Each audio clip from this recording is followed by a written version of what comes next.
Shalom saudara-saudara, apa kabar?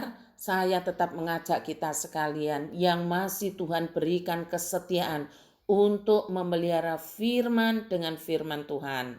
Mari kita meluangkan waktu sejenak untuk bersaat teduh, mengisi hati dan pikiran kita dengan sabda Allah dari Yesaya pasal 8. Dalam Yesaya pasal 8 ini, Nabi Yesaya sudah diangkut ke dalam pembuangan di Babel pada gelombang yang pertama bersama dengan Daniel dan kawan-kawannya.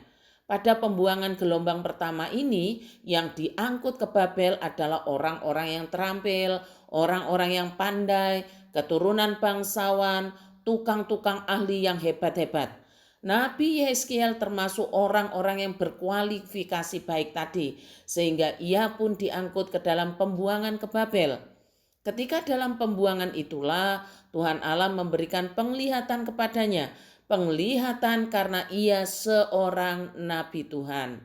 Tuhan Allah secara khusus menjelaskan kepada Nabi Yeskiel mengapa sampai hati Allah membuang umatnya yang dikatakan dalam ayat 17 sampai 18 begini. Kau lihatkah itu hai anak manusia? Nabi Yeskiel disebut dengan anak manusia. Perkara kecilkah itu bagi kaum Yehuda untuk melakukan perbuatan-perbuatan kekejian yang mereka lakukan di sini? Bahwa mereka memenuhi tanah ini dengan kekerasan dan dengan itu terus menyakiti hatiku. Sungguh mereka berkelakuan tak senonoh di hadapanku. Oleh karena itu aku akan membalas di dalam kemurkaanku. Aku tidak akan merasa sayang dan tidak akan kenal belas kasihan. Dan kalaupun mereka berseru-seru kepadaku dengan suara yang nyaring, aku tidak akan mendengarkan mereka. Ternyata umat telah berkelakuan tak senonoh di hadapan Tuhannya. Berkelakuan tak senonoh itu dengan cara hidup melakukan kekerasan terhadap sesama umat. Dan perbuatan itu menyakiti hati Tuhan. Selain itu, mereka juga menajiskan bait Allah dengan menyembah berhala-berhala. Untuk apakah Tuhan menerangkan kembali kepada Nabi alasan Tuhan murka sampai membuang umatnya ke Babel? Bukankah umatnya termasuk Nabi Yeskiel sudah diangkut dalam pembuangan? Benar saudara, umatnya sudah diangkut dalam tawanan di Babel. Tetapi ternyata mereka yang masih ditinggalkan di Yerusalem, yang tidak diangkut dalam gelombang pertama, yang menyaksikan bagaimana saudara-saudaranya telah diangkut ke Babel, tidak juga bertobat.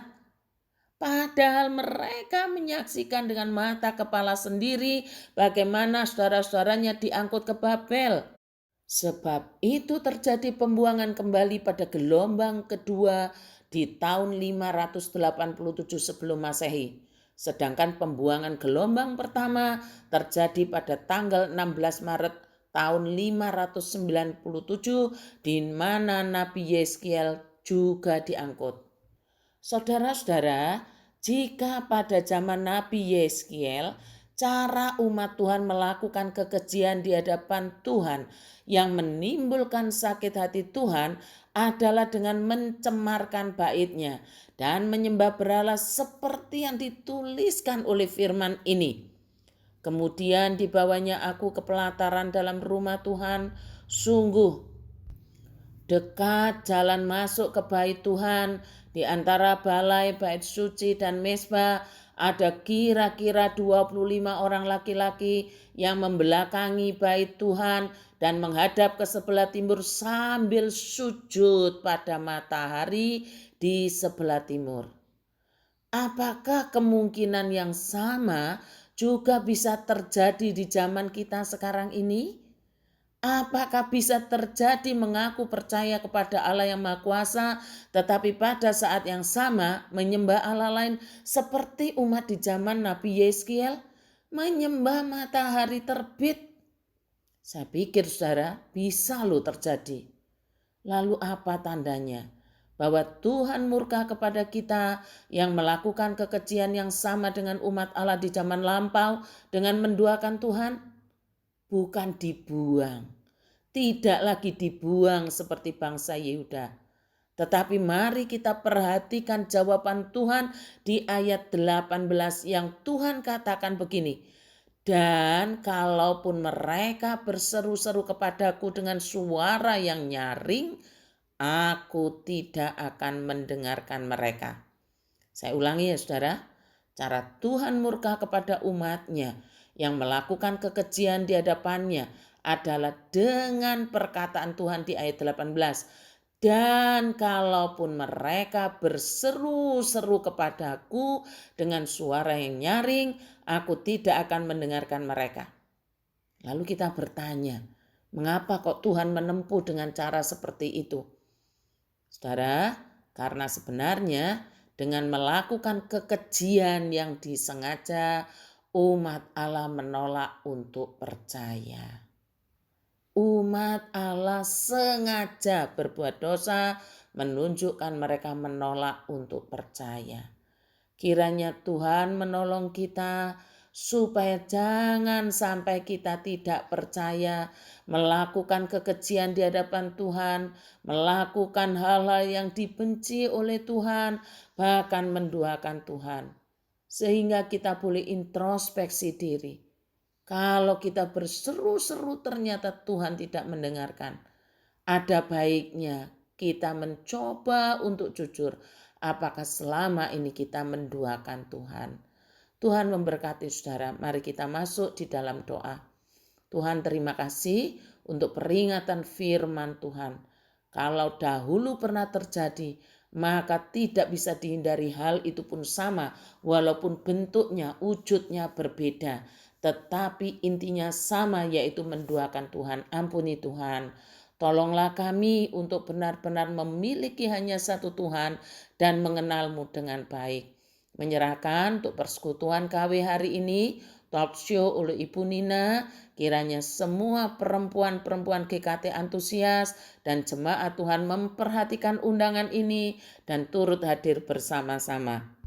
Secara khusus mendoakan untuk STT Aletheia. Tuhan tolonglah lembaga pendidikan teologi ini. Tuhan pakai Bapak Pendeta Amos untuk dapat melakukan terobosan-terobosan dan memiliki tim yang saling terkait dan mendukung untuk seirama mencapai kemajuan. Berdoa untuk pengurus KW Tuhan yang sudah Tuhan percayakan untuk melayani. Karena kami sadar bukan hanya tetap di sana untuk melayani Tuhan. Tuhan sudah memberikan karunia-karunia, di mana karunia itu harus dipakai sesuai dengan maksud dan tujuan Allah. Tuhan memberkati untuk Lila, Tuhan memberkati untuk Liana, Tuhan memberkati Yana, Cik Sioing, Cik Jun Ai, bahkan untuk majelis penghubung yaitu Lime.